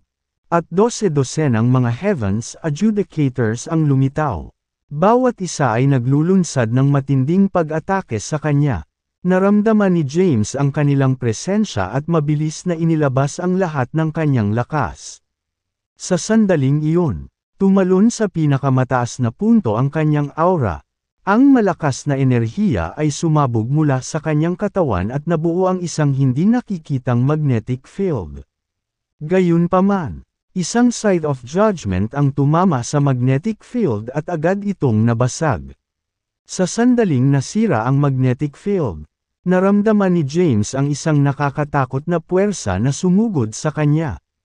Hindi nakatiis. Napabagsak si James. Biglang lumitaw ang isa pang Heavens Adjudicator sa ibaba niya at iniwagayway ang kanyang Scythe of Judgment. Naglabas ng abnormal na liwanag. Nag-teleport si James at umiwas sa pag-atake. Ang labanan sa pagitan ni James at ng Heavens Adjudicators ay sumiklab sa pinakamalalim na bahagi ng universo. Nagpupumiglas si James laban sa marami niyang kalaban dahil hindi niya lubos na magamit ang kapangyarihan sa kanyang katawan. Sa isang maikling sandali, siya ay nalulula at napilitang umasa sa mga defensive na maneuver. No, libok sa panahong ito. Wala siyang pagpipilian kundi ang patuloy na umatras. Ang Heavens Adjudicators ay bumuo ng kakaibang porma sayon sa paligid niya. Lumipad sila sa buong kalawakan. At madaling naiwasan ang mga pag-atake ni James. Sa kabila ng ilang sandali na lumaban, ang Heavens Adjudicators ay hindi pa rin nasaktan. Samantala, si James ay nasa isang mahirap na lugar. Gulo-gulo ang buhok niya. At umagos ang dugo sa labi niya. Ang kanyang enerhiya ng dugo ay umungol ng husto pagkatapos na tamaan ng napakalakas na puwersa. At naging sanhi ito ng paglabas ng dugo mula sa kanyang bibig. Sa malayo, napanood ng mga kapangyarihan ng tao ang labanan na nangyayari sa kalaliman ng universo. Lahat sila ay may malungkot na ekspresyon matapos makita na si James ay na-corner ng kanyang mga kalaban. Ang makapangyarihang mga nilalang sa buong sansinukob ay nanood din ng malapit sa labanan. Bagamat sila ay pinaghiwalay ng napakalayo, nararamdaman pa rin nila ang malakas na resulta na gumugulo sa universo. Ang labanan ay nagpatuloy ng same time. Habang nakikipaglaban, unti-unting na-control ni James ang lakas sa kanyang katawan. Matapos ang kalahating araw, sa wakas ay nahawakan na niya ito ng maayos. Bawat galaw niya pagkatapos noon ay naglalaman ng paputok na kapangyarihan ng isang ancestral god at hindi ka pani-pani walang mapanira. Dahan-dahan niyang pinahihit ang tubig. Bagamat mayroong mahigit 100 Heavens Adjudicators, natakot silang atakihin si James ng direkta at naglunsad ng mga palihim na pag-atake habang lumilipat sa paligid. Ang Space Path ay talagang hindi kanais-nais na labanan. Si James ay nadidismaya sa kanyang mga kalaban. Bigla siyang nakaramdam ng misteryosong puwersa na tumagos sa hangin. Maya-maya pa, hindi na siya kumikilos. Parang huminto ang oras. O mas tiyak, may huminto sa kanyang oras. Sa sandaling siya ay hindi makagalaw. Humigit kumulang 8 Heavens Adjudicators ang nag-teleport sa kanyang harapan at sabay-sabay na inihagis ang kanilang side of judgments kay James. Kahit na ang pisikal na lakas ni James ay nasa ancestral god rank. Ang Heavens Adjudicators ay quasi-ancestral gods na nabuo sa pamamagitan ng Heaven's Law at nagtataglay ng nakakatakot na kapangyarihan. Ang mga sides ay laslas kay James, na tumagos sa kanyang pisikal na katawan. Nahati ang kanyang balat kung saan siya naputol. Iwaksi. Galit na umungol si James at hinikayat ang kapangyarihan sa kanyang katawan. Pinawi ang time-confined skill na inilagay sa kanya. Sinubukan niyang gamitin ang kanyang kapangyarihan para pagalingin ang kanyang sarili. Gayunpaman, ang mga sugat na natamo niya ay hindi lamang ordinaryong lacerations. Ang mga pinsalang idinulot ng Side of Judgments ay naglalaman ng kapangyarihan ng landas sa langit. Bagamat nakuha niya ang kapangyarihan ng isang ancestral god, hindi niya magamot ang kanyang mga sugat. Damn it! Dumilim ang mukha ni James. Biglang nagmaterialize ang 108 Infinity Stellaes na nakatago sa loob ng kanyang katawan. Tumakas ang Infinity Stellaes sa Heavens Adjudicators. Ang Infinity Stellaes ay mga kayamanan na umiral mula pa noong simula ng langit at lupa. Ang kapangyarihan ng Infinity Stellaes ay nakadepende sa lakas ng gumagamit. Ngayong si James ay isang ancestral god. Ang Infinity Stellaes ay maaaring magpakawala ng mapangwasak na lakas na katumbas ng isang ancestral god. Ang Infinity Stellaes ay binomba ang nakapalibot na lugar at sinira ang espasyo sa kanilang paligid, na naging imposible para sa Heavens Adjudicators na itago ang kanilang mga sarili. Kaagad pagkatapos, ipinatawag ni James ang 5 elemento ng Genesis. Ang elemental power sa loob ng kanyang katawan ay dumaloy at sumanib sa 5 elemento ng Genesis upang bumuo ng isang elemental na gulong. Kinokontrol ni James ang elemental wheel sa kanyang kamalayan at pinalaki ito sa laki ng isang planeta. Ang elemental wheel ay sumugod sa lugar. Napinutol ang espasyo sa kalahati. Sa takot sa Infinity Stellace at elemental wheel, ang Heaven's Adjudicators ay umiwas kay James ng tuloy-tuloy. Boom! Umikot ang elemental wheel at patuloy na nahati ang espasyo. Nabigo ang isa sa Heaven's Adjudicators na umiwas sa oras at natama ng elemental wheel. Namatay siya kaagad at nagkalat sa mga tipak ng batas ng langit. Nanaanod sa malayo. Ang mga tipak ay nagtipon at binago ang katawan ng tagahatol ng langit. Sa di kalayuan, napangiti ang mga human powerhouse nang makitang inilabas ni James ang kanyang nakatagong kayamanan. Ang 5 elemento ng Genesis ay tunay na mapanira. Oo, kahit na ang Heaven's Adjudicator ay isang quasi-ancestral god. Ang kanyang katawan ay agad na nawasak. Kahit na kaya niyang buhayin ang kanyang sarili mula sa mga pira-piraso ng batas ng langit. No, libok ang kanyang kapangyarihan ay hihina ng husto. Makapangyarihan din ang Infinity Stellace. Kung ang mga tagapaghatol ng langit ay tatamaan nito, tiyak na magdudulot sila ng malaking pinsala. Ang mga tao sa kalaunan ay naging mas pag-asa nang makita nila si James. Kontra-atake. Inaasahan nila na matalo ni James ang Heaven's Adjudicators. Pagkatapos ng laban, madaig sana ng sangkatauhan ang ika-4 na kalamidad at sa wakas ay magiging ligtas. Napilitan si James na gamitin ang Infinity Stellace at 5 Elements of Genesis nang makorner siya. Sa wakas, nakakuha siya ng mataas na kamay laban sa mga adjudicators ng langit. Walang sinuman sa kanyang mga kalaban ang nang-ahas na hamanin siya at napilitang umatras pansamantala. Sa wakas ay nagkaroon ng pagkakataon si James na huminga. Ang Infinity Stellace ay lumipad pabalik kay James at umikot sa kanyang katawan. Nakaupo si James sa isang lotus position, gamit ang kanyang kapangyarihan para gamutin ang kanyang mga sugat. Gayunpaman, ang lakas ng Heavenly Path ay nakakatakot. At ang kanyang mga kapangyarihan ay hindi kayang pagalingin ang karamihan sa mga pinsala. Magtatagal siya bago gumaling at gumaling. Sa ngayon, wala siyang luho ng oras. Biglang naramdaman ni James ang pagbabago sa paligid. Ilang sandali pa, isang Heaven's Adjudicator ang nagsumbong sa kanya. Isang Infinity Steel ang agad na bumagsak sa direksyon ng kanyang salarin. Ang Heaven's Adjudicator ay humawak sa isang Scythe of Judgment. At isang kumikinang, itim na sword light ang lumitaw. Bumaba ito sa Infinity Steel. Ang Infinity Steel ay napatigilid at sumabog. Ang puwersa na nagdulot ng pagbaluktot ng espasyo sa paligid nito. Swoosh! Isang sword light ang sumabog at dumiretso kay James habang dumaan ito sa mga gap sa pagitan ng Infinity Stellace na umiikot sa kanya. Itinaas ni James ang Crep Myrtle Divine Sword. At tinawag ang Sword Energy para sumugod. Ang Sword Energy ay bumaril at bumagsak sa Sword Light, na nagdulot ng pagsabog na nagpakawala ng lubhang nakakapinsalang aftershocks. Damn it! Galit na galit si James. Ang mga tagahatol ng langit ay may napakataas na pangunawa sa paglilinang at pinagkadalubhasaan ang iba't ibang landas. Sa kabaligtaran, napakakaunting alam ni James tungkol sa paths at halos nagsisimula pa lang.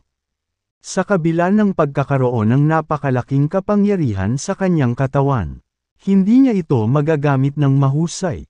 Sa isang pag-iisip, ipinatawag ni James ang hindi mabilang na mga blades ng Sword Energy sa nakapalibot na kalawakan.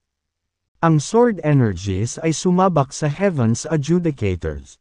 Gayunpaman, ang Heaven's Adjudicators ay mayroon ng kaalaman tungkol sa Ancestral God Rank Elixir at alam na ang epekto nito ay hindi magtatagal. Kaya naman, Binalak nilang pahabain ang laban sa abot ng kanilang makakaya. Kung kaya nilang kaladkarin ito hanggang sa maubos ang kapangyarihan ng Ancestral God Rank Elixir. Madali nilang mapatay si James. Matapos tanggalin si James, wala nang taong makahahadlang sa kanila. At mapapawi nila ang sangkatauhan. Naunawaan din ni James ang dilema na kinaroroonan niya at nagiging galit na galit.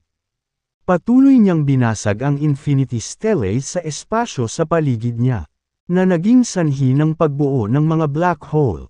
Ilang Heavens Adjudicators ang umiwas, habang ang ilan ay gumamit ng kanilang Side of Judgments para itaboy ang pagsalakay ng Infinity Steels.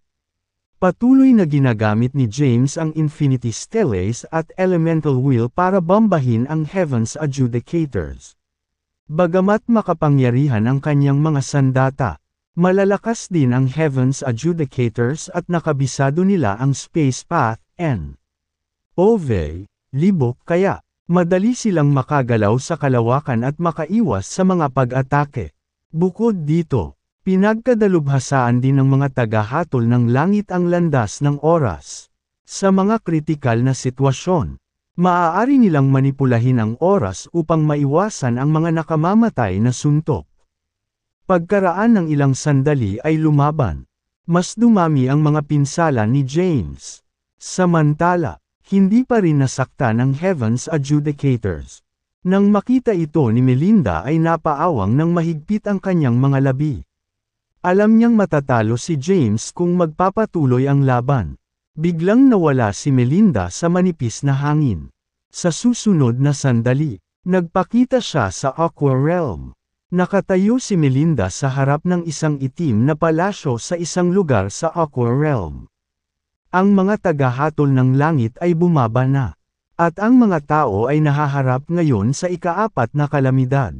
Naubos na ni James ang Ancestral God Rank Elixir at nakuha ang kapangyarihan ng isang Ancestral God. Kasalukuyan siyang nakikipaglaban sa Heavens Adjudicators. Sa kabila ng pagkakaroon ng kapangyarihan ng isang Ancestral God, kulang pa rin si James ng mas malalim na pangunawa sa mga landas sa paglilinang. Kung patuloy siyang lumaban ng ganito, mamamatay siya. Hindi ka ba talaga magpapakita sa sarili mo? Umalangaw-ngaw ang boses ni Melinda sa ilang na lugar. Gayunpaman, walang tugon mula sa itim na palasyo. Naghintay si Melinda sa pwesto. Maya-maya, bumukas ang pintuan ng itim na palasyo. Isang babae mga 180 sentimetro ang taas na may jet black na buhok na nakasuot ng itim na damit. Siya ay may magagandang tampok sa mukha at nagbigay ng hindi pangkaraniwang impresyon. Tumayo ang babae sa pintuan ng palasyo at tumingin kay Melinda. Sabi ni Melinda, tumanggi kang lumahok sa digmaan noon at pinili mong itago ang iyong sarili dito. Alam kong ginawa mo ito bilang pag-asa sa araw na ito. Kung wala ang iyong tulong, ang book na si James ay mamamatay. At ang buong sangkatauhan ay mapapawi. Bagaman isa ka sa Heavens Adjudicators, tao ka rin. At saka, anak ka ni James. Kahit ano pa yan, hindi ba dapat tulungan mo siya? Ang magandang babae na lumabas ng palasyo ay si Winnie. Ilang taon na ang nakalipas. Pinili ni Winnie na umalis sa Earth at umalis sa isang paglalakbay upang sanayin ang sarili. Bagamat 1,000 taon na lamang ang lumipas mula nang siya ay umalis. Ang kanyang karanasan ay higit pa rito. Nagkataon, nag-time travel din siya pabalik sa Primeval Age. Sa Primeval Age, napabuti niya ang kanyang sarili ng kamangha-mangha at naging isang tunay na tagahatol ng langit. Siya ay mas malakas kaysa sa ibang Heavens Adjudicator. Dahil siya ay isang Ancestral God. Tumingin si Winnie kay Melinda at sinabing, bilang Heavens Adjudicator, my duty is to fight injustice. Ito ang kapalaran ng sangkatauhan na dumaan sa kalamidad na ito. Napangisi si Melinda, nakakatawa naman. Ang lahat ng pag-uusap na ito tungkol sa kapalaran ay walang kaparerekan. Binago ni Radimir ang mga patakaran ng landas sa langit. Kung hindi dahil lihim siyang gumawa ng mga pagbabago sa kung paano gumagana ang heavenly path. Hindi na sana dumaan ang mga tao sa 4 calamities. Nang marinig ito, natahimik si Winnie. Alam mo bang isinakripisyo na ng nanay mo ang sarili niya para maging ancestral god rank elixir? Tanong ni Melinda. Tumango si Winnie. Alam ko. Mula sa sandaling ang isang bahagi ng kaluluwa ng aking ina ay kinuha mula sa kanya. Alam kong darating ang araw na iyon. Gayunpaman, hindi ito nakakaapekto sa kanyang tunay na pagkatao. Tsaka kahit hindi ako kumilos, si tatay na lang ang magre-resolba ng lahat. Kailangan pa niyang hanapin ang nanay ko. Talaga bang panunuurin mo siyang mamatay? Tanong ni Melinda. Bum-ontong hininga si Winnie at same time na sinabi. Nanumpa na ako sa landas sa langit na hindi makikialam sa mga kapahamakan ng sangkatauhan. Kahit na hindi ko ginawa ang sumpa na iyon. Wala rin akong magagawa. Tanong ni Melinda sa kanya. Bakit hindi? Sagot ni Winnie. Ancestral God ka rin dati. Dapat mong maunawaan na ang lahat ay binalak ni Radomir. Sa tingin mo ba ay ganoon kalupit si Radomir at gustong tanggalin ang mga tao para patatagin ang kanyang posisyon? Para saan pa ba ito? Malamig na sabi ni Melinda. Sagot ni Winnie. Ang ugat ng lahat ay ang iyong ama. Hindi siya progresibong palaisip. Bagaman mayroong maraming ancestral god sa primeval age. Ito ang limitasyon na maaaring maabot ng isa. At walang maaaring maging macrocosm ancestral god. Kung ang mga buhay na nilalang sa universo na ito ay hindi pinahihintulutang maging macrocosm ancestral gods. Hindi tayo magkakaroon ng pagkakataon laban sa ibang mga universo. Kapag hinampas tayo ng ibang mga universo, ang ika-12 universo ay mawawasak. Kapag dumating ang ganoong oras, hindi ito magtatapos sa pagkalipol ng mga tao. Ngunit ang ating buong sansinukob ay titigil sa pag-iral. Mawawasak ang ika-12 universo. Nagtitiwala ako na makakaligtas ang aking ama sa kalamidad na ito. Kung hindi siya makaligtas, ang lahat ng nasa primeval age ay ilusyon lamang. Hindi dapat umiral ang primeval age. Ang heavenly path ng ating universo ay gumuho. Nasisira sa ating universo mismo. Sabi ni Melinda, kaya kailangan mong kumilos para maiwasan ang lahat ng ito. Kailangan mong makialam para hindi mamatay si James. Kung hindi, ang lahat ng aming mga pagsisikap ay magiging wala. Nang marinig ito, napaisip si Winnie. Si Winnie ay isang ancestral god at nagkaroon ng pananaw sa maraming mga kaganapan sa hinaharap. Alam niyang hindi mamamatay si James at tiyak na mananalo sa laban. Gayunpaman, ang mga salita ni Melinda ay nagduda sa kanyang sarili. Binanggit ni Melinda na mamamatay si James kapag hindi siya kikilos. Kung nangyari iyon, mabibigo ang mga tao na makaligtas sa ika-4 na kalamidad. At ang lahat ay hindi na umiral. Ang landas sa langit ay babagsak. Ang ika-12 universo ay babagsak.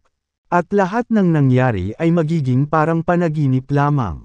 Gayunpaman, haharapin ni Winnie ang malubhang kahihinatnan kung siya ay mamagitan. At hindi ito magiging kasing simple ng kamatayan. Tahimik na tumingin si Melinda kay Winnie.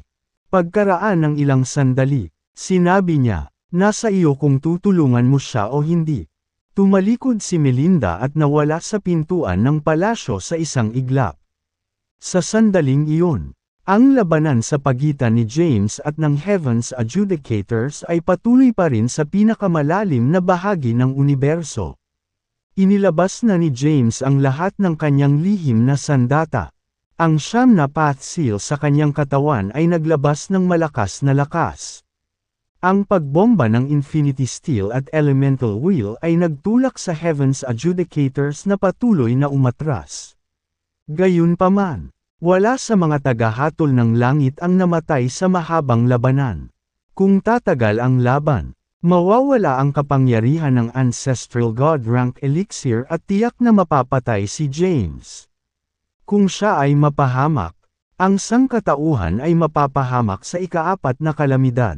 Sa panahon ng labanan, naunawaan ni James ang kabigatan ng sitwasyon. Alam na niyang malalakas ang Heaven's Adjudicators. Ngunit ang kanilang kapangyarihan ay higit pa sa inaasahan niya. Sa kabila ng napakatagal na pakikipaglaban, hindi pa rin niya nagawang patayin ang sinuman sa kanila. Masama kung magpapatuloy ang labanan ng ganito. Si James ay balisa at saglit na nag-ambala. Sinasamantala ito. Kinulong siya ng mga tagahatol ng langit. Madaling nakalaya si James gamit ang kanyang lakas. Sa kasamaang palad, siya ay tinamaan ng ilang dosenang side of judgments noong siya ay nakagapos. Ang kanyang katawan ay natatakpan ng mas maraming sugat. Dahil naglalaman ang mga ito ng kapangyarihan ng heavenly path.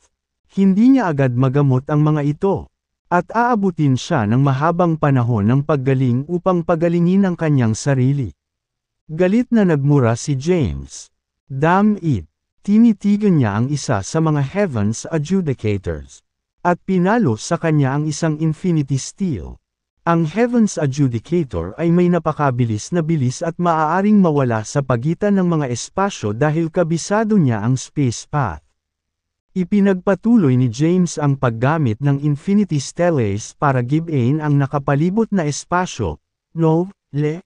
Agad na nabasag ang espasyo sa paligid niya. At tumambad ang Heaven's Adjudicator.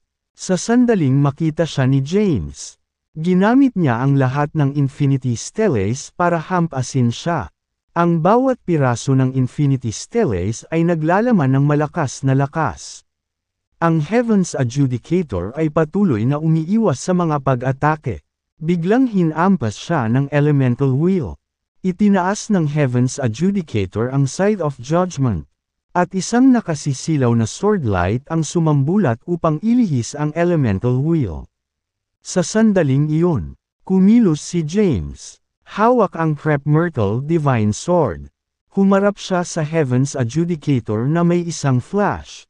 Ibinaon ng Crep Myrtle Divine Sword ang katawan ng Heaven's Adjudicator. Isang malakas na sword energy ang sumabog sa loob ng Heaven's Adjudicator. Nasinira ang kanyang katawan. Ang tagahatol ng langit ay nagkalat sa mga pira-piraso ng batas ng langit. Sumanghap si James. Mamatay. Umikot ang Elemental Wheel at nadurog ang mga shards ng Heaven's Law. Natama ng puwersa ng pagdurog ng Elemental Wheel. Ang mga shards ng Heaven's Law ay nawala ng walang bakas. Sa wakas ay napatay ni James ang isa sa kanyang napakaraming kalaban. Habang nangyari ito, ang iba pang mga Heaven's Adjudicators ay patuloy na umaatake kay James. Pinakawalan nila ang lahat ng uri ng supernatural powers. At naglunsad ng magkakasunod na pag-atake kay James. Bagamat pinatay ni James ang isa sa mga tagahatol, ang kanyang pisikal na katawan ay nagtamo ng maraming sugat sa proseso. Masyadong malaki ang presyong kailangan niyang bayaran para lang makapatay ng isang kalaban. Nakakatakot ang itsura ni James. Magulo ang kanyang buhok at puno ng dugong sugat ang kanyang katawan. Tinawag niya muli ang Infinity Stellace nang may pag-iisip. Ang Infinity Stellace ay umikot sa kanyang katawan at inilagay siya sa gitna ng isang proteksyon na porma sayon. Samantala, ang Elemental Wheel ay pumapalibot sa kanyang ulo. Napangiti si James. Patuloy ang pag-agos ng dugo sa kanyang bibig. Ngunit may ngiti sa kanyang mukha. Ang pagpatay sa isa sa mga Heaven's Adjudicators ay isang magandang simula. Iniskan niya ang paligid para sa iba pang Heaven's Adjudicators na nakatago sa loob ng espasyo. Ang tanging pagpipilian niya ay isa-isa silang ilabas. Hinulaan ng ibang Heaven's Adjudicators ang susunod na galaw ni James. Dahil dito, lumayo sila at iniwasan ang direktang pag-atake sa kanya. Alam nilang pansamantala lang ang pinalakas na lakas ni James at sinusubukang pahabain ang laban. Hanggat maaari nilang hilahin ito palabas hanggang sa mawala ang epekto ng Ancestral God Rank Elixir. Madali nilang mapatay si James. Samantala, Mabilis na natagpuan ni James ang kanyang susunod na target. Naramdaman ng Heaven's Adjudicator ang titig ni James at mabilis na tumakas sa malayo.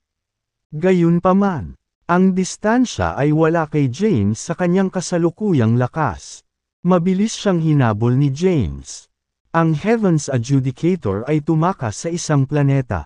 Hindi nag-atubili si James at iniwagayway ang Crep Myrtle Divine Sword.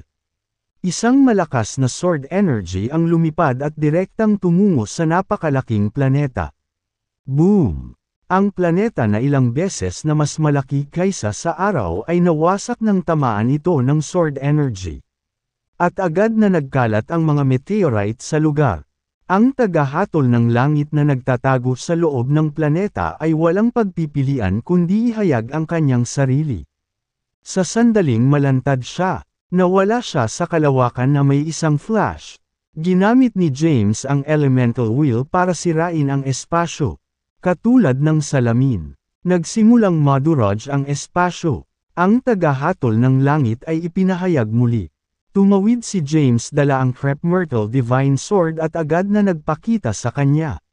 Bago pa makapag-react ang Heaven's Adjudicator, ang Crep Myrtle Divine Sword ay bumulusok na sa kanyang katawan. Ang nakakatakot na sword energy ay sumabog sa loob ng kanyang katawan. Napunit ang kanyang katawan sa mga tipak ng Heaven's Law. Bago pa matanggal ni James ang mga shards ng Heaven's Law, ilang nakakatakot na sword lights ang bumaril sa pagitan ng Infinity Stellaes na nakatutok sa kanya. Tumalikod si James at iniwagayway ang Crep Myrtle Divine Sword ng ilang beses. No! Elbow. Countless sword energies flew out and repelled the sword lights. Dumagundong. Nangyari ang mga pagsabog sa buong lugar. At parang guguho na ang universo.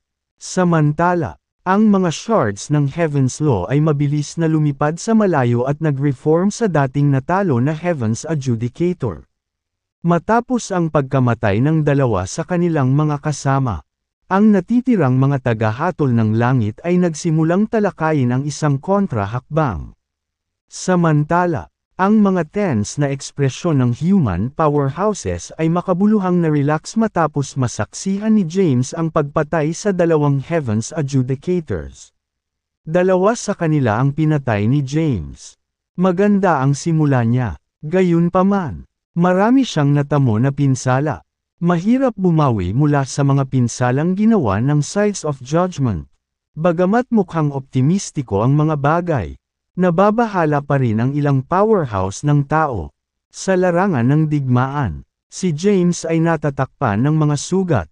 Gayunpaman, halos hindi iyon nagpabagal sa kanya. Walang sinasabi kung gaano katagal ang kapangyarihan ng Ancestral God Rank Elixir. At kailangan niyang tanggalin ang Heaven's Adjudicators bago mawala ang epekto. Tumingin si James sa paligid niya. Sinusubukang hanapin ang susunod niyang target. Sa hindi inaasahan, isang Heaven's Adjudicator ang nagkusa na salakayin siya. Pinuprotektahan ng Infinity Stellae si James. Ngunit ang Heaven's Adjudicator ay nakabisado ang space path. Agad siyang nawala sa paningin ni James bago pa makapag-react si James. Gumalaw na ang Heaven's Adjudicator sa kalawakan at humarap sa kanya. Itinaas ng Heaven's Adjudicator ang kanyang Side of Judgment at nilasla si James. Biglang sumulpat ang ilan pang Heaven's Adjudicators at sabay-sabay na umatake. Tinatakan ng kanilang kapangyarihan ang nakapalibot na kalawakan at nagdulot ng paghinto ng oras. Agad na pinakawalan ni James ang kanyang demonic energy. Agad siyang pinalibutan ng curse inscriptions at bumuo ng protective shield. Boom! Maraming Side of Judgments ang ibinaba kay James ngunit hinarangan ito ng curse inscriptions. Kahit na nilalabanan nila ang mga pag-atake, ang curse path seal sa loob ng kanyang katawan ay bahagyang nasira. Matapos ilihis ang mga pag-atake, nawala si James sa paningin. Sa susunod na sandali, hindi mabilang na mga anino na may hawak na mga espada ang lumitaw sa nakapalibot na kalawakan. Ang mga anino ay sinisingil sa mga tagahatol ng langit. Mabilis na nag-react ang Heaven's Adjudicators at napigilan ang kanilang mga atake. Biglang nagsama-sama ang mga anino at muling nagpakita si James sa harap ng isa sa mga adjudicators ng langit, na itinusok ang kanyang espada sa kanyang katawan. Ang katawan ng Heaven's Adjudicator ay nagkalat sa mga pira-piraso ng Heaven's Law, bago sila makapagreporma sa isang bagong katawan. Hindi mabilang na sword energies ang dumaan at sinira sila. Matagumpay na napatay ni James ang ikatlong Heaven's Adjudicator. Ang iba pang Heaven Adjudicators ay nagpatuloy sa pag-atake kay James ng buong lakas. Pinili pa ng iilan na sirain ang sarili para mapatay si James. Ang kapangyarihan ng kanilang pagsabog ay maihahambing sa kapangyarihan ng isang ancestral god. Bagamat si James ay may mabigat na pisikal na katawan, ang kanyang katawan ay nagtamo pa rin ng malaking pinsala mula sa puwersa ng kanilang pagsira sa sarili. Sa sandaling iyon, duguan at sugatan si James. Swoosh! Isang void split open bago lumabas si Winnie at isang magandang babae. Si Melinda iyon. Sabi ni Melinda, "Nandito ka pala, Winnie." Malubhang nasugatan na si James. Pinili ng The Heaven's Adjudicators na sirain ang sarili para patayin si James. Hindi sila mabuburn ni James mag-isa kung ganito ang mangyayari. Sabay tayong lumaban. Tumingin si Melinda kay Winnie at sinabing, "Bagaman isa lang akong quasi-ancestral god ngayon, ang kaluluwa ko ay isang ancestral god pa rin. Kaya kung palayasin ang 3 hanggang 5 sa kanila, dahil isa ka ring ancestral god, dapat ay kaya mong labanan ng hindi bababa sa 10 sa kanila. Makakatulong tayo na pagaanan ang pasanin ni James." Nag-alinlangan si Winnie. Kumbansihin siya ni Melinda. Wala nang oras para mag-alinlangan. Kung magtatagal ka pa, maaaring mawala ang epekto ng Ancestral God Rank Elixir.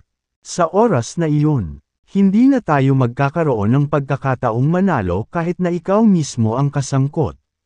Dapat ba talaga akong makialam? Kumunot ang noo ni Winnie sa pag-aalala. Nag-aalala siya sa mga kilos niya. Si Winnie ay isang Heaven's Adjudicator. At labag siya sa kalooban ng Heavenly Path kung sasali siya sa labanan. Habang nag-iisip si Winnie, nasugatan si James ng isa pang welga mula sa isang side of judgment. Halos maputol ang isang kamay niya. At bumulwak ang dugo. Ginamit ni James ang kanyang lakas para sapilitang pagalingin ang pinsala at muling i-connecta ang kanyang braso. Gayunpaman, ang sugat ay hindi ganap na gumaling. Imposibleng magamot niya ang sugat sa ganoong kaikling panahon. Nang makitang nagtamo ng matinding pinsala si James, hindi na nakayanan ni Winnie. Agad siyang sumugod sa battlefield sa likod ni James. "Tatay." Siya ay nagpakita sa larangan ng digmaan at tinawag si James. Matapos iwasan ang pag-atake ng isang Heaven's Adjudicator, narinig ni James ang isang pamilyar na boses. Nov.leb.ok agad siyang lumingon at nagulat siya nang makita si Winnie. Agad siyang sumigaw, "Winnie, anong ginagawa mo dito? Napaka-delikado. Kailangan mong umalis ngayon." Naglakad si Winnie sa kalawakan at tumayo sa harap ni James.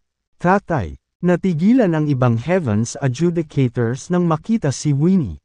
"Winnie, bakit siya nandito? Hindi ba't pinili niyang itago ang sarili at sumumpa na hindi nakikialam sa kapalaran ng sangkatauhan?" Laking gulat ng mga naruroon ng Heaven's Adjudicators nang makita siya. Nakilala nilang lahat si Winnie.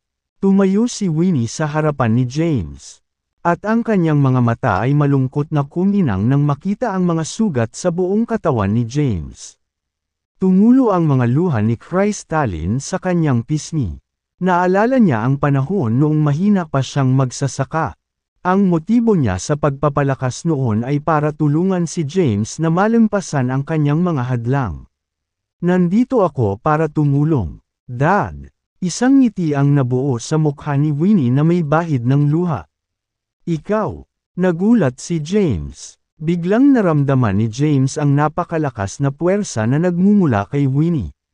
Pagkatapos, lumitaw ang isang itim na scythe sa kanyang mga kamay. Matapos ipatawag ang kanyang sandata, tumaas ang aura ni Winnie at agad na nalampasan ang mga nakapaligid na kalaban. Nangangamba si Winnie ngunit naunawaan niya ang mga kahihinatnan na kailangan niyang harapin. Ang mga nakapaligid na Heavens Adjudicators ay tumingin ng hindi sama-sang-ayon. Hindi nila inaasahan na lalabas si Winnie at protektahan si James. Nalubhang nasugatan at nasa bingit ng pagkatalo. Si Winnie ay isang Heavens Adjudicator. Ngunit iba siya sa mga nakaharap kay James. Personal na pinili ni Radimir ang iba pang mga Heavens Adjudicators. At ang kanilang lakas ay nagmula sa kanya. Gayunpaman, si Winnie ay pinili ng Heavenly Path mismo. Ang Scythe of Judgment na taglay niya ay may kakayahang mag-arbitrasyon laban sa kawalang katarungan. Sa kabilang banda, si Melinda ay kasalukuyang isang quasi-ancestral god. Ngunit dating isang ancestral god noong nakaraan. Sa makatuwid, ang kanyang soul power ay nasa ancestral god rank. Ang biglaang paglahok ng dalawa pang powerhouses ay naging dahilan ng pagiging tense ng Heavens Adjudicators. Hindi pa rin nakaka-recover si James sa gulat nang makita ang kanyang anak. Mula sa kanyang naalala, hindi nagtagal mula nang umalis si Winnie sa kanyang pakikipagsapalaran. Eleb.ok nagulat siya na si Winnie ay maaaring maging isang napakalakas na nilalang sa maikling panahon. At ang kanyang lakas ay tumugma sa kanya sa ilalim ng mga epekto ng elixir ng Ancestral God rank. Ikaw ay isang Ancestral God. Napatingin si James kay Winnie na nakatayo sa harapan niya. Nakangiti ang magandang mukha ni Winnie. Tapos, sumagot siya, "Tay, sama-sama tayong lumaban at lipulin ang mga hindi makatarungang tagapaghatol ng langit. Ibabalik natin ang sangkatauhan sa panahon ng kapayapaan at kasaganaan." Fair na, Winnie. Mapusok na sigaw ni James bilang tugon. Sa tulong ng isang ancestral god na tulad ni Winnie, tumaas ang moral ni James. At mas nakaramdam siya ng kagaanan. Nandito din ako para lumaban. Lumapit si Melinda at sinabing, "Bagaman ang aking kasalukuyang lakas ay nasa isang quasi-ancestral god lamang. Dapat ay kaya kong harapin ang ilan sa kanila." Haha, tumawa si James sa sarap.